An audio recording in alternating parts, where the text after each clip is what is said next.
दिल्ली में कल 5 फरवरी 2025 को चुनाव संपन्न हो चुका है। उसके बाद सभी टीवी चैनलों और अखबारों ने अपने एग्जिट पोल जारी कर दिए हैं।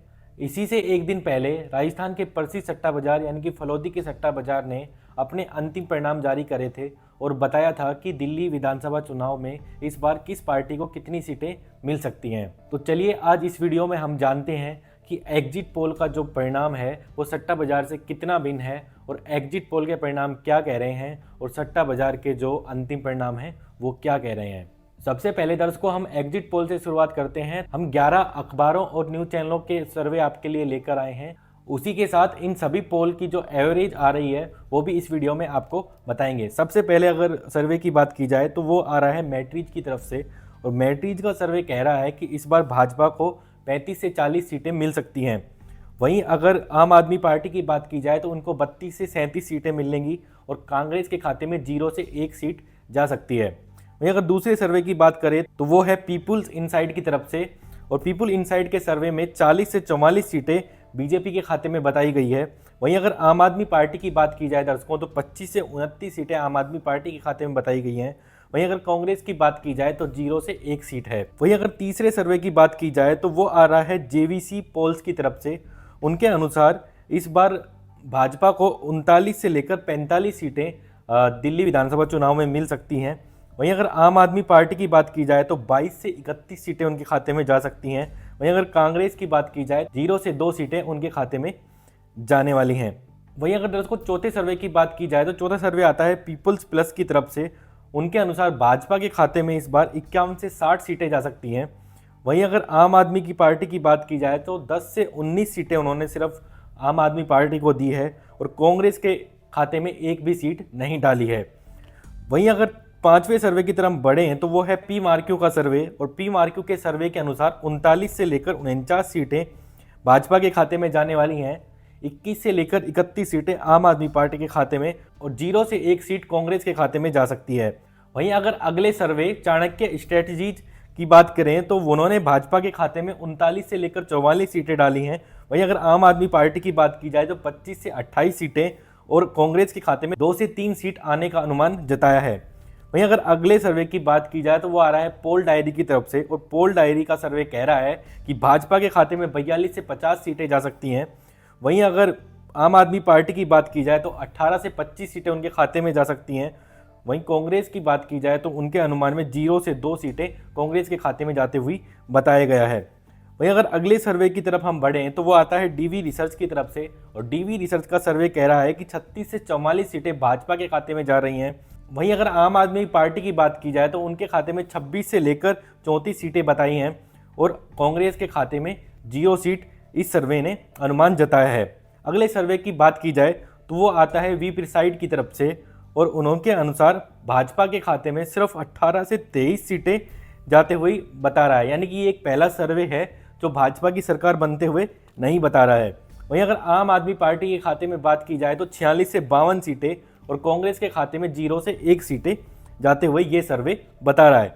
वहीं अगर अगले सर्वे की बात करें तो वो है माइंड ब्रिक की तरफ से और माइंड ब्रिक का सर्वे भी ऐसा कह रहा है कि भाजपा की सरकार दिल्ली में नहीं बनने वाली है। यानी ये दो ऐसे एग्जिट पोल निकल कर आए हैं जो सभी एग्जिट पोल से भिन्न दिखाई दे रहे हैं। माइंड ब्रिक एग्जिट पोल के अनुसार 21 से 25 सीटें भाजपा के खाते में जा सकती हैं।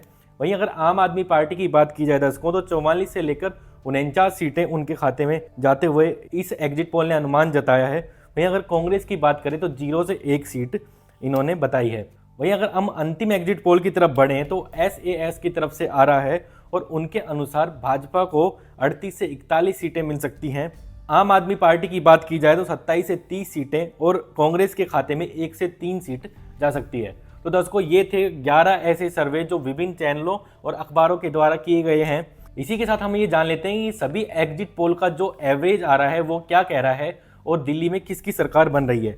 अगर इन सभी 11 के 11 एग्जिट पोल का एवरेज निकाला जाए तो एक पोल्स ऑफ पोल निकल कर सामने आ रहा है और पोल्स ऑफ पोल के अनुसार 39 सीटें भाजपा के खाते में जाती हुई दिखाई दे रही हैं, 30 सीटें आम आदमी पार्टी के खाते में और 1 सीट कांग्रेस के खाते में जाती हुई ये सभी सर्वे का एवरेज निकलता हुआ बता रहा है। यानी कि इन सभी एग्जिट पोल को देखें तो इनमें से 9 एग्जिट पोल ऐसे हैं जो भाजपा की दिल्ली में सरकार बनते हुए बता रहे हैं और 2 सिर्फ एग्जिट पोल ऐसे हैं जो आम आदमी पार्टी की सरकार बनते हुए बता रहे हैं, और जो पोल्स ऑफ पोल निकल के आया है, यानी कि जो सभी सर्वे का जो एवरेज निकल कर आया है, उसमें भाजपा की सरकार बनते हुए दिखाई दे रही है। इसके अलावा अगर हम इसकी तुलना सट्टा बाजार से करें तो सट्टा बाजार क्या कह रहा है और सट्टा बाजार के अंतिम परिणाम जो निकल कर आए हैं वो क्या कह रहे हैं, क्योंकि दर्शकों आपको पता होगा कि सट्टा बाजार की जो चुनाव से एक दिन पहले जो भविष्यवाणी किया जाती है उसको ही अंतिम परिणाम माना जाता है, और ये अंतिम परिणाम भी निकलकर सामने आ गया है। लेकिन दर्शकों आपको बता दें कि ये जो जितने भी एग्जिट पोल आए हैं वो 2020 का जो दिल्ली का अगर एग्जिट पोल का इतिहास देखें तो सिर्फ एक एग्जिट पोल सही हुआ था, और 2015 का अगर एग्जिट पोल का इतिहास देखें तो सिर्फ 2 एग्जिट पोल सही हुए थे। तो एग्जिट पोल सच होंगे या झूठ, ये इससे अंदाज़ा आप इसी से लगा सकते हैं।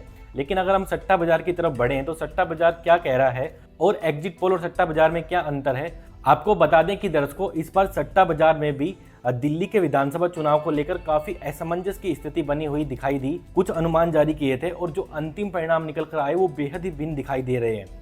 पहले जो उन्होंने परिणाम जारी किए थे उन्होंने आम आदमी पार्टी की सरकार आराम से बनते हुए दिखाई थी, लेकिन जब चुनाव का उन्होंने अंतिम अनुमान निकाला वो बेहद ही भिन्न है, वो बेहद ही भिन्न दिखाई दिए। अगर पहले उनके अनुमान की बात की जाए तो उन्होंने आम आदमी पार्टी को 38 से 40 सीटें दी थी। वहीं अगर बीजेपी की बात की जाए तो बीजेपी को उन्होंने 31 से 33 सीटें दी थी, और कांग्रेस के लेकर उन्होंने कोई प्रिडिक्शन नहीं किया था।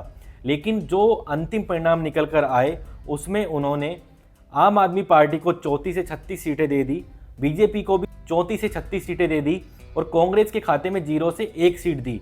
यानी कि सट्टा बाजार ने अंत में आके मुकाबला बिल्कुल बराबरी पर लाकर टेक दिया, क्योंकि सट्टा बाजार ने ये भविष्यवाणी अंत में कर दी कि उसको भी नहीं पता चल रहा है कि इस बार दिल्ली में बीजेपी की सरकार आ रही है या फिर आम आदमी पार्टी की सरकार। 9 एग्जिट पोल ये इशारा कर रहे हैं कि इस बार बीजेपी की सरकार आ रही है, 2 एग्जिट पोल ये इशारा कर रहे हैं कि इस बार आम आदमी पार्टी की सरकार आ रही है, और अगर सभी एग्जिट पोल का एवरेज निकाला जाए तो उसमें ये आ रहा है कि इस बार बीजेपी की सरकार आ रही है। आपको क्या लगता है दर्शकों, इस बार बीजेपी की सरकार आ रही है या आम आदमी पार्टी की? नीचे कमेंट बॉक्स खुला हुआ है, उसमें आप अपनी राय जरूर बताइएगा। और वीडियो के अंत में हम एक डिस्क्लेमर दे दें कि एग्जिट पोल और सट्टा बाजार के अनुमान अंतिम परिणाम नहीं होते हैं। अंतिम परिणाम 8 फरवरी को चुनाव आयोग के द्वारा जारी किए जाएंगे, और सट्टा बाजार से जुड़ी हुई खबरों की हमारा चैनल किसी भी प्रकार से पुष्टि नहीं करता है, और ना ही हम इसमें आपको निवेश करने की सलाह देते हैं। आपकी लगातार इसमें रुचि बनी रहती है, इसीलिए ऐसी खबरें हम आपके लिए लेकर आते हैं, और जैसे अनुमान उनके द्वारा जारी करे जाते हैं वैसे हम आपके लिए ले आते हैं। अभी के लिए इस वीडियो में इतना ही। अगर आपको वीडियो पसंद आया हो तो वीडियो को लाइक कीजिएगा, और हम उम्मीद करते हैं कि इस वीडियो की जानकारी अपने तक सीमित नहीं रखेंगे, अपने दोस्तों और परिवारजनों के साथ जरूर साझा करेंगे। अभी के लिए इस वीडियो में इतना ही, फिर मिलते हैं ऐसी ही किसी अन्य वीडियो के साथ। तब तक के लिए जय हिंद, जय भारत।